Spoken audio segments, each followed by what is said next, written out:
At the start of the film, a group of thugs are trying to kill a man. But he fights them all off single-handedly. After beating them all one by one, he sits down to catch his breath, thinking the fight is over. Suddenly, someone shoots him from behind. His body is removed, and all the evidence is wiped clean, except for the empty bullet casing, which rolls through alleys and streets until it ends up in the city. We then meet Bhumika, a college student who works part-time at a restaurant. But her real dream is to become a social media influencer. She goes to meet Katayama, a famous content creator, and tells him she wants to do what he does. But Katayama brushes her off and pressures her to take drugs. She refuses, hoping to still gain something from the meeting. He keeps drinking, and she ends up missing her last train home. They drink all night, and in the morning, Bhumika realizes the whole meeting was a waste.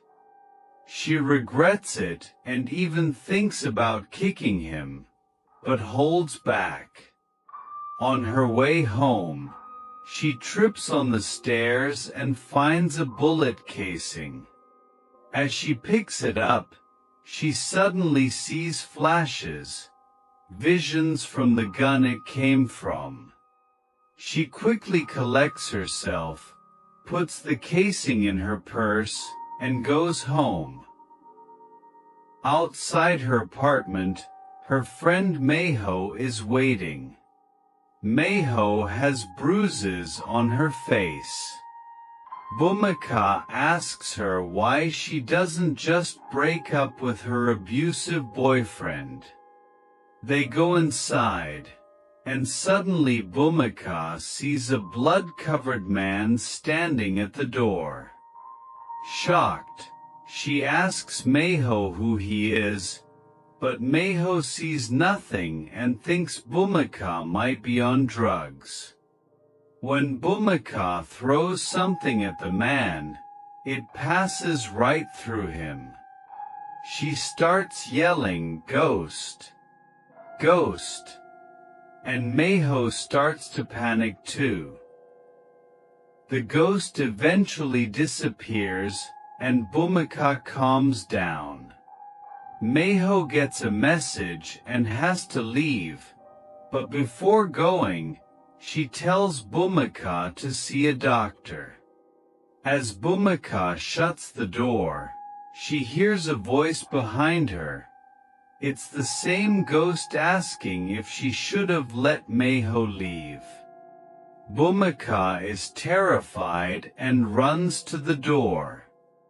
But the ghost grabs her hand just before she falls. When he grabs her, the ghost enters her body. Surprisingly, they can talk to each other, and both can control her body. She yells at him to get out, and he explains it's his first time being a ghost, so he's not sure how it all works. He eventually leaves her body, and she thanks God she's still alive. But he reappears, saying being inside someone wasn't as fun as he thought. She screams and runs away. Every time she tries to go more than 15 meters away from the ghost, he teleports back to her. While running, she sees Meiho again. Meiho's boyfriend is threatening her and demanding money. When Bhumika confronts him, he tells her to mind her own business and drags Meiho away. The ghost appears again and asks Bhumika if she wants to punish the guy. Though scared, she doesn't run this time. He offers her power if she takes his hand. She's hesitant to give him control again, but after seeing Meiho in danger again, she agrees. The ghost enters her body. Just as Meiho's boyfriend is about to punch Bhumika, she grabs his hand and knocks him down. He gets back up and tries to choke her, but Meiho hits him with a rock and saves Bhumika. They comfort each other and head home. Later, the ghost tells Bhumika she should check if the guy is still alive. She doesn't reply, just stares ahead. Meiho asks if Bhumika really sees someone, and Bhumika says yes. The three of them go to an op shop, thrift store. Bhumika explains that no one but her can see, hear, or touch the ghost. Meiho realizes that all the fighting was actually the ghost controlling Bhumika's body. Bhumika gets annoyed and pours salt on the ghost's seat, trying to get rid of him. People around her think she's gone crazy. The ghost says, "I helped you, and now you're mad at me?" She tells him to leave. He reminds her that she picked up the bullet casing. It might be the one that killed him. When she throws it away, he explains he doesn't remember how he died, but he thinks that bullet was his. That's why they're linked. He introduces himself as Kudo, and reveals he was a hitman for a secret organization. He suspects they killed him, and he won't find peace until he gets revenge. He asks Bhumika to help him kill them one by one. Shocked, Bhumika refuses and runs off. She tells Meiho she has no interest in some hitman's revenge and decides to ignore Kudo. Later, Bhumika throws the bullet casing into a church, hoping it will free her from Kudo. But Kudo says it's not that easy. Then Bhumika receives a message from Katayama.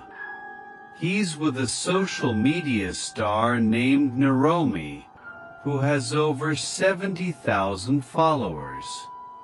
Kudo sees Naromi's photo and warns Bhumika that he's not a good guy, though he can't remember why.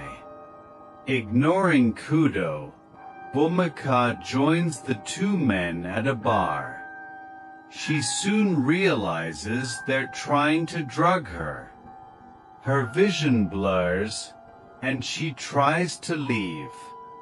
Kudo reminds her that he just remembered these guys by pills to drug girls from the same organization he worked for.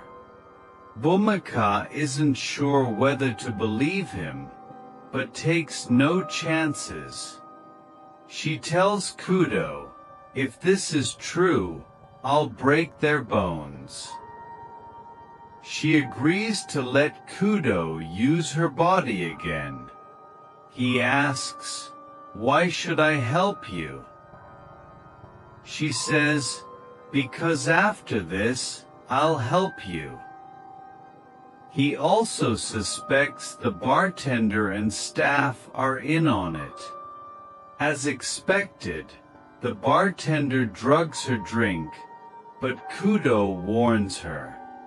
She confronts the men, telling them to turn themselves in. They laugh and say no one can touch them.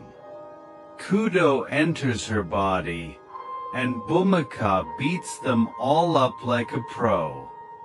But in the fight, the bartender is accidentally killed. Bhumika starts crying, terrified. Kudo promises she won't go to jail and says they need to destroy the evidence. These people were evil anyway. To do this, they need help. Kudo gives her a number. Soon, a hitman named Kagera arrives. Bhumika tells him Kudo is now a ghost only she can see. Kagera doesn't believe her and pulls a knife.